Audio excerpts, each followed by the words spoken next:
Bonjour tout le monde et bienvenue, j'espère que vous allez bien. Heureuse de vous retrouver de nouveau pour une nouvelle recette. Aujourd'hui, je vous propose de préparer ce délicieux et merveilleux gâteau basbousa sans œufs à la semoule, préparation facile en quelques minutes. Un gâteau fondant parfait au moment du thé ou du café ou si on reçoit nos invités. Alors je vous invite à suivre la vidéo et on commence la préparation. Vous aurez besoin de 250 g de semoule fine. La voilà.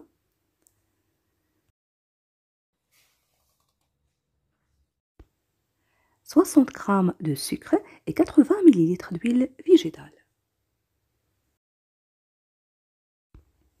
Alors cette étape est très importante, il faut travailler la semoule manuellement, le mélange, pour s'assurer que toute graine de semoule est enrobée de matière grasse.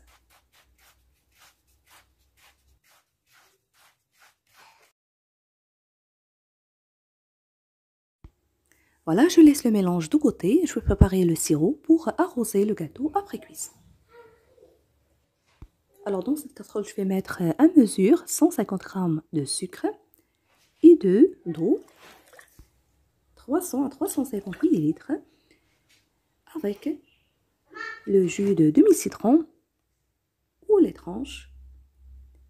Et je mets le tout sur feu moyen pendant environ 15 minutes. Pour le mélange, je rajoute les noix de coco râpées, 50 g, l'équivalent de 3 grandes cuillères à soupe, un sachet de levure chimique, l'équivalent de 8 g. Et pour parfumer ce gâteau, je rajoute un sachet de sucre en fleurs d'oranger ou une cuillère à soupe d'eau de fleurs d'oranger ou juste la vanille ou les essais d'orange ou de citron selon ce que vous avez. Ici, je viens d'ajouter le lait froid, l'équivalent de 250 ml. Je mélange un peu.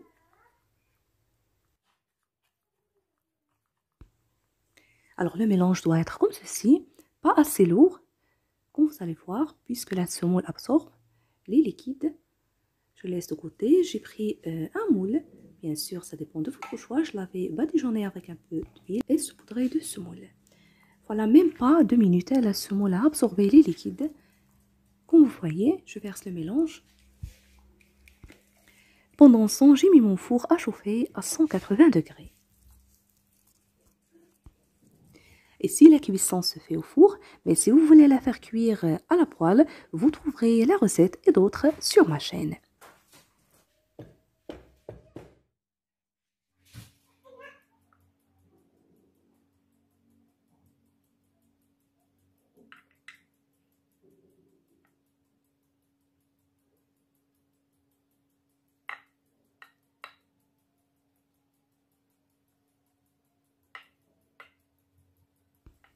Ici, je vais décorer le dessus avec les amandes, bien sûr, c'est facultatif.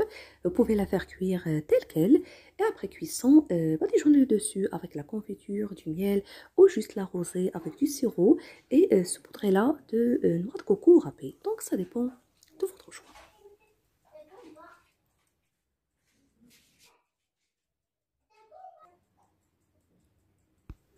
Et voilà, c'est parti au four préchauffé à 180 degrés pour une cuisson d'environ 20 à 25 minutes.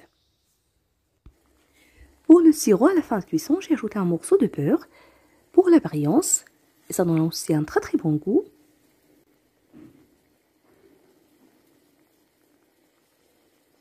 Voilà, je vais éteindre le feu et je le laisse refroidir.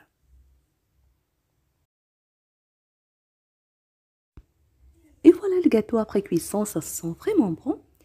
Je vais l'arroser avec le sirop, bien refroidi.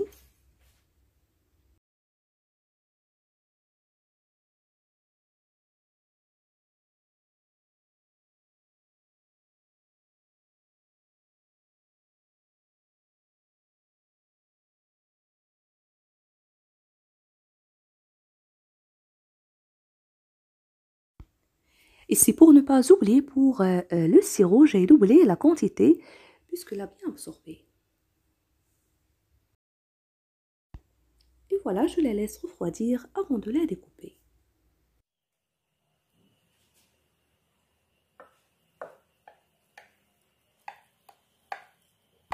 Si vous appréciez ce genre de recette, vous trouverez plusieurs idées sur ma chaîne et sur ma page Facebook. Je vous invite à les découvrir. Si vous êtes nouveau à regarder ma vidéo à la première fois, je vous dis bienvenue et n'hésitez pas à vous abonner sans oublier d'activer la cloche pour être au courant de toutes mes nouvelles vidéos.